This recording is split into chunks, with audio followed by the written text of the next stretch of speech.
دوستای خوبم، امیدوارم حالتون خوب باشه. بچه موقعی که آهنگ شاد گوش میکنید توجه کردید ناخودآگاه شاد میشید. موقعی هم که آهنگ غمگین گوش میکنید ناخودآگاه غمگین میشید. میخوام اینو بهتون بگم، آدمای شاد رو وارد زندگیتون کنید که شادتون کنن، بهتون انرژی خوب بدن. آدمای منفی رو دور کنید از زندگیتون، نذارید انرژی خوب زندگیتون هم بگیرن. شما رو به خدای بزرگ میسپارم. چقدر مشکی بهم میاد، چقدر رنگم هم خوب شده. امروز باشگاه نمیرم، امروز آخر هفته است. میخوام انجوی مایسلف کنم به شدت.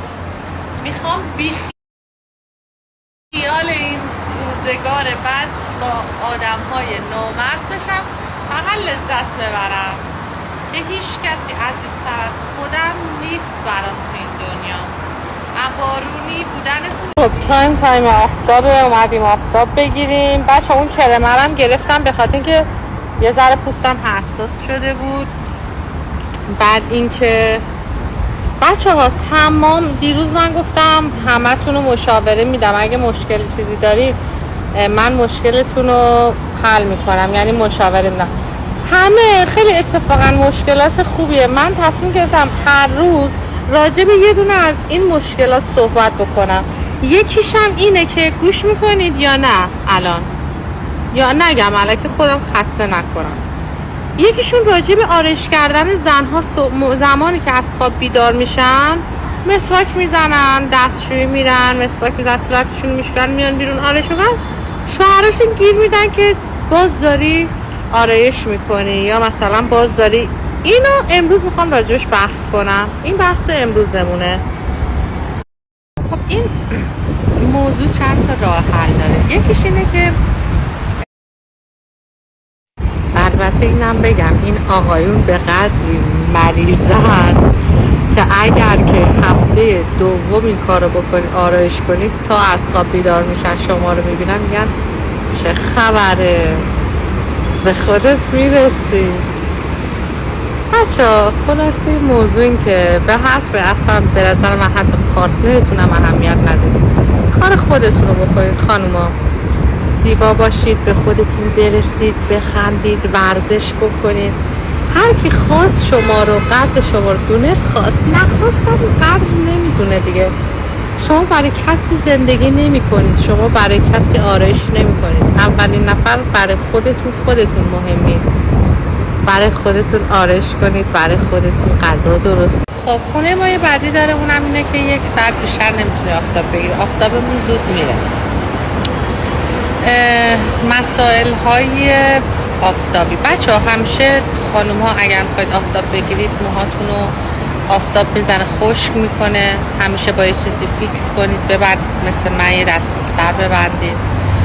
بعد آفتاب حتما بدنتون با روغن بادوم چرب کنید به خاطر اینکه آسیب نبینه. آسیب که میبینه کمتر آسیب میبینه. و اینکه سعی کنید که قبل از اینکه آفتاب میگیرید ذات درستی داشته باشید. ذات درست خیلی مهمه تو زندگی آدم.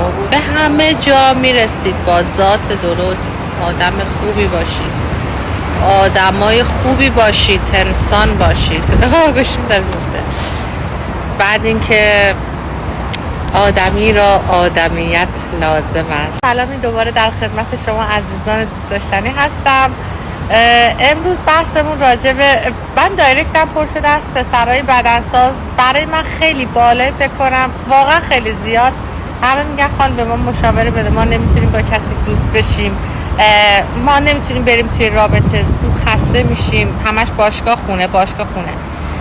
باید به خدمت شما عرض کنم که شماها مقصر خودتونید. هر کی هم میاد توی زندگی، بهترین دخترم میاد توی زندگیتون، هار میشید. یعنی چی هار میشید؟ طرف میاد یه ذره خوبی میکنه، یه ذره میخواد توی زندگیتون باشه، هار میشید، پررو میشید. مشکل از خودتونه، مشکل از کسی نیستش که شما نمیتونید همش باشگاه خونه. حقتونه. پسر بدنساز حال منو به هم میزنن واقعا.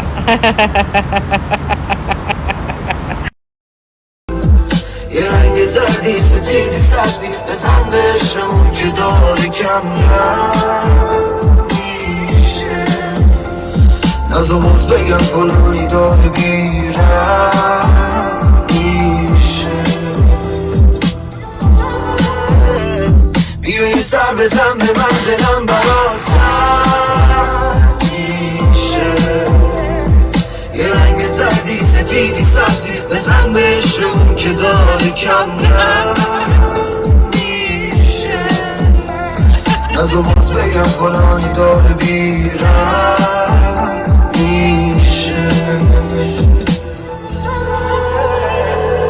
من تو دریا I found a love for me. Well, darling, just dive right in.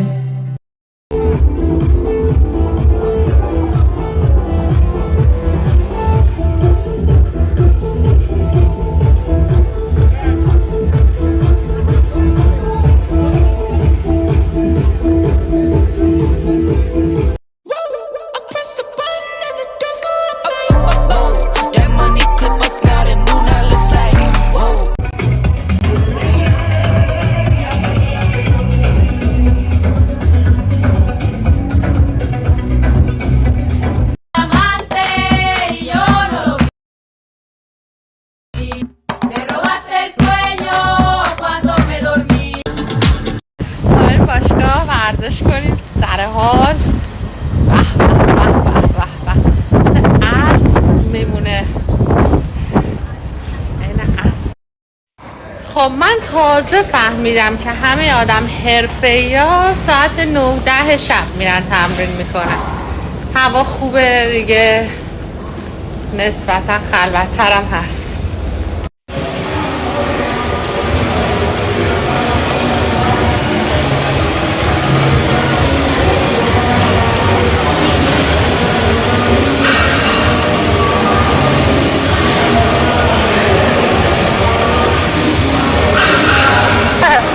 خب از اونجایی که امروز مشروب خوردم یه اسپرسو سفارش دادم. thank you. خب بخورم که امروز یه پای سنگین بزنم با قدرت هرچه بیشتر.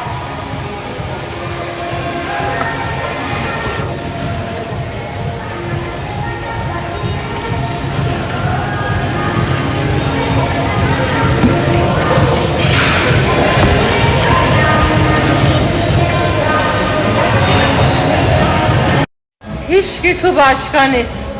دختری که یک شنبه ساعت 10 شب که همه جا تعطیله میاد باشگاه پاک کار میکنه و اونم انواع سنگین، اون دختر خطرناکیه. الان براتون استوریای پامو میذارم. ورزش اونم تموم شد. خیلی سخت تمرین کردم امروز، خیلی سنگین تمرین کردم. یه تمرین بشوره و دیگه بریم خونه. باشگاه زیادی خلوته دیگه، خطرناک میشه.